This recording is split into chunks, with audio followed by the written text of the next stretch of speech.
Ballot যুদ্ধে হেরে গেলেও সংসদে ঠিকই দেখা যেতে পারে তরুণ তুর্কি নাসিরউদ্দিন পাটোয়ারি ও বাংলাদেশ খেলাফত মজলিসের আল্লামা মামুনুল হককে। সরাসরি ভোটে পরাজিত হওয়ার পরও এই দুই জনপ্রিয় নেতার সংসদে যাওয়ার খবরে রাজনৈতিক অঙ্গনে শুরু হয়েছে নতুন সমীকরণ। বিশেষ করে নাসিরউদ্দিন পাটোয়ারির সংসদে যাওয়ার সম্ভাবনা তৈরি হওয়ায় অনেকের মতে ঘুম হারাম হতে পারে তার রাজনৈতিক প্রতিপক্ষ মির্জা আব্বাসের মতো হেভিওয়েট নেতাদের। ইঞ্জিনিয়ারিংয়ের অভিযোগ ও তরুণদের হতাশা। ত্রয়োদশ জাতীয় সংসদ নির্বাচনে নিজেদের পরাজয় মেনে নিতে পারেননি 11 দলীয় জোটের তরুণ প্রার্থী নাসিরউদ্দিন পাটোয়ারি। ফলাফল ঘোষণার পর তিনি বিএনপিকে কটাক্ষ করে সোশ্যাল মিডিয়ায় লেখেন, অভিনন্দন ইঞ্জিনিয়ার তারেক রহমান, জাতীয় ইলেকশন ইঞ্জিনিয়ারিংয়ের 13তম ব্যাচে সাফল্যের জন্য শুভেচ্ছা। সরাসরি ভোটে তার এবং নাস্তিকদের জমখ্যাত আল্লামা মামুনুল হকের পরাজয় লাখো তরুণ সমর্থক যখন হতাশায় নিমজ্জিত, ঠিক তখনই সামনে এলো ডক্টর ইউনূসের রেখে যাওয়া এক যুগান্তকারী পদ্ধতির সুখবর। হেরেও যেভাবে সংসদে যাবেন পাটোয়ারি ও মামুনুল।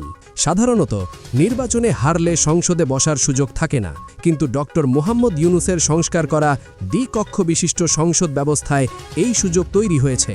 নতুন নিয়মানুযায়ী জাতীয় সংসদে একটি উচ্চকক্ষ বা সিনেট থাকবে, যার আসন সংখ্যা 100।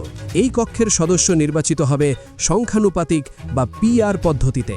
নিয়ম অনুযায়ী সারা দেশে কোনো রাজনৈতিক দল যদি ন্যূনতম 1% ভোট পায়, তবে তারা উচ্চকক্ষে একটি আসন নিশ্চিত করতে পারবেন। এক্ষেত্রে নিম্নকক্ষ বা সরাসরি আসনে জয়ী হতে না পারলেও দলীয় ভোটের শতাংশের ওপর ভিত্তি করে নেতারা সংসদে বা সিনেটে যেতে পারবেন।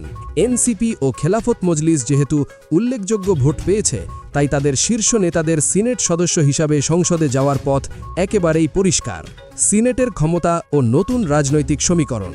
জাতীয় একমত কমিশনের সিদ্ধান্ত অনুযায়ী উচ্চকক্ষের সদস্যরা সরাসরি আইন প্রণয়ন করতে না পারলেও নিম্নকক্ষের বিলগুলো পর্যালোচনা ও সংশোধনের সুপারিশ করতে পারবেন। অর্থ বিল ছাড়া অন্য যে কোনো বিল পাশের ক্ষেত্রে উচ্চকক্ষের মতামত গুরুত্বপূর্ণ ভূমিকা রাখবে। ফলে মাঠের ভোটে হেরে গেলেও নীতি নির্ধারণী পর্যায়ে নাসিরউদ্দিন পাটোয়ারি ও মামুনুল হকের মতো নেতাদের বলিষ্ঠ কণ্ঠস্বর শোনার অপেক্ষায় দেশবাসী। সংসদে ফাইট দেখার অপেক্ষায় জনতা। এনসিপি যদি আনুপাতিক হারে 2টি উচ্চকক্ষে আসন পায়, তবে সেখানে নাসিরউদ্দিন পাটোয়ারি ও আসিফ মাহমুদকে দেখতে চান সমর্থকরা। তরুণ সমাজের আকাঙ্ক্ষা, সংসদে নাসিরউদ্দিন পাটোয়ারির সঙ্গে মির্জা আব্বাসের এবং আসিফ মাহমুদের সঙ্গে ইশরাক হোসেনের যুক্তিতর্ক ও রাজনৈতিক ফাইটিং জমে উঠবে। গতানুগতিক হার জিতের বাইরে গিয়ে অভিজ্ঞ ও জনপ্রিয় নেতাদের এই উপস্থিতি বাংলাদেশের সংসদীয় রাজনীতিতে এক নতুন মাত্রা যোগ করবে বলে মনে করছেন বিশ্লেষকরা।